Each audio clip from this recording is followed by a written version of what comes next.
Здравейте, прекрасни хора! Аз съм Боряна Борисова, констелатор, квантов практик и магистър по управление и развитие на човешките ресурси. Днес ще ви запозная с това какво представлява една квантова сесия. Квантовата сесия е дълбока енергийна работа с родовото поле, подсъзнанието и ограничаващите вярвания, които несъзнателно управляват живота ни. Много често ние не живеем своя собствен живот. Живеем истории, които не са наши. Повтаряме модели от рода, от нашите родители, баби и дядовци.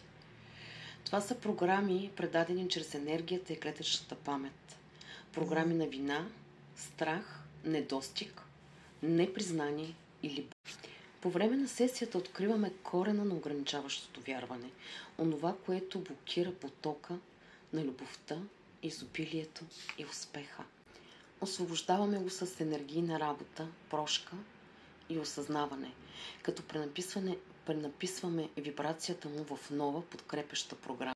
И резултатът е вътрешна лекота и яснота, промяна в усещането за самия себе си, реални промени във външните обстоятелства.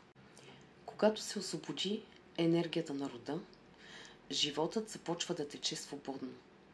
И това е моментът, в който ти започваш да живееш своята собствена история. Ако усещате, че повтаряте едни и същи истории в живота си, или просто сте готови да откриете откъде идват, покажете ви, пишете ми. Може би квантовата сесия ще е ключът към вашия нов живот и към вашето ново начало.